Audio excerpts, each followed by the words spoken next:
Assalamualaikum warahmatullahi wabarakatuh. Alhamdulillahirabbil alamin. Wassalatu wassalamu ala asyrafil anbiya'i wal mursalin wa ala alihi wa sahbihi ajma'in. Amma ba'du. Ma'asyiral muslimin wal muslimat rahimakumullah.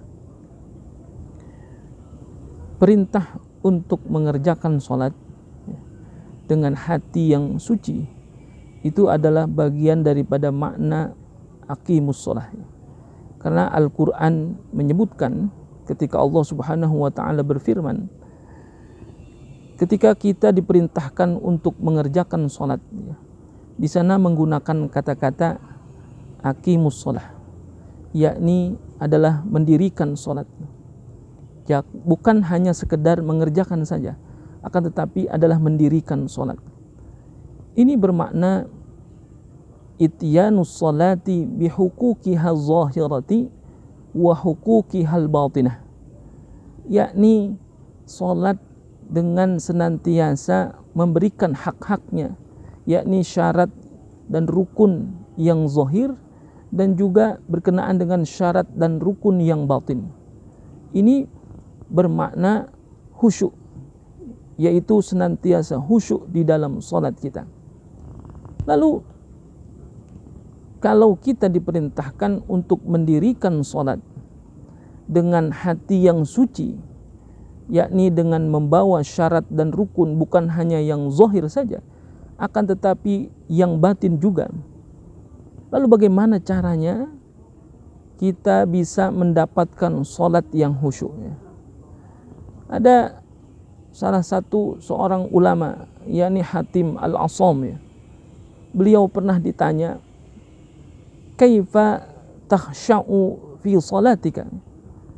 Wahai Hatim Al-Asam, bagaimana engkau khusyuk di dalam salatmu? Jadi bagaimana caranya engkau bisa khusyuk di dalam salat? Lalu Hatim Al-Asam menjawab, akumu wa ukabbiru lis-salati wa atakhayyalul ka'bati amama aini.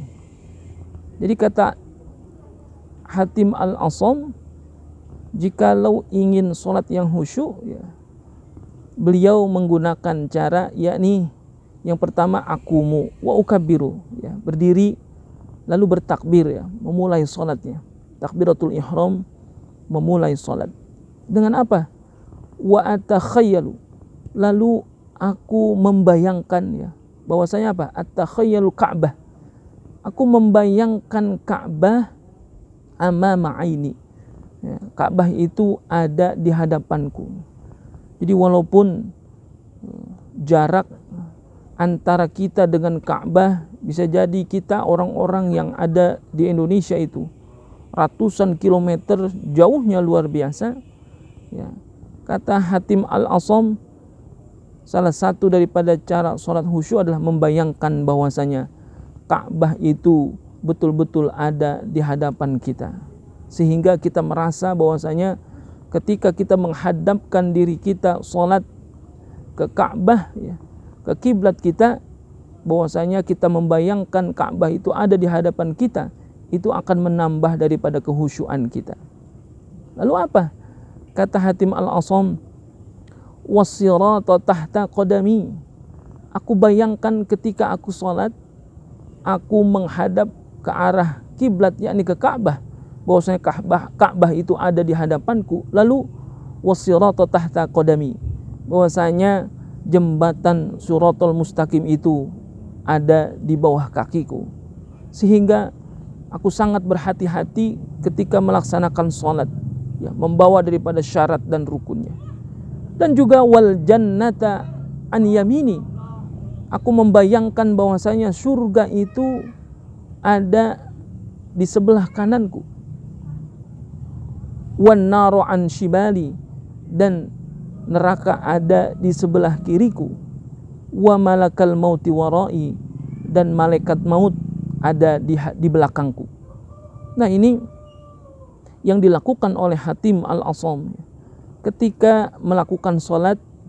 Ditanya dia bagaimana ketika dia sholat itu bisa khusyuk, Ya, salah satunya yang dilakukan oleh Hatim Al-Asam adalah membayangkan Ka'bah ada di hadapannya, lalu jembatan Shiratal Mustaqim ada di bawah kakinya, surga ada di sebelah kanannya dan neraka ada di sebelah kirinya, serta malaikat maut ada di belakangnya. Sehingga dia merasa ketika dia sedang salat, dia sedang meniti jembatan Shiratal Mustaqim, sehingga dia betul-betul berhati-hati, khawatir kalau dia melenceng ke kiri jatuh ke neraka. Tetapi kalau senantiasa dia memelihara salatnya, dia akan jatuh ke dalam surganya Allah Subhanahu wa taala. Dan juga ketika itu dalam mengerjakan salat, dia senantiasa diawasi oleh malaikat maut, yakni bahwasanya di dalam hatinya selalu ingat kapanpun, dimanapun, bahwasanya malaikat maut itu selalu mengintai kita, bahwasanya ajal begitu dekat dengan kita. Sehingga ketika kita berpikir, membayangkan bahwasanya kematian itu sangat dekat kepada kita, mudah-mudahan kita senantiasa bisa meningkatkan kualitas sholat kita, yakni menjadi lebih khusyuk lagi. Mudah-mudahan ini bisa kita praktekkan dalam kehidupan kita sehari-hari dalam menjalankan sholat, agar supaya sholat kita betul-betul dengan hati yang suci, yakni senantiasa khusyuk kita di dalam sholat kita, sehingga nilai sholat kita begitu luar biasa di hadapan Allah Subhanahu wa taala, bukan hanya sekedar mengerjakan sholat saja, akan tetapi mendirikan sholat yang betul-betul khusyuk karena Allah Subhanahu wa taala. Mudah-mudahan kita semuanya selalu senantiasa mendapatkan taufik dan hidayah oleh Allah Subhanahu wa taala, agar senantiasa kita bisa meningkatkan terus kualitas sholat kita menjadi sholat-sholat yang khusyuk, yang hanya kita hadirkan sholat kita untuk Allah Subhanahu wa ta'ala.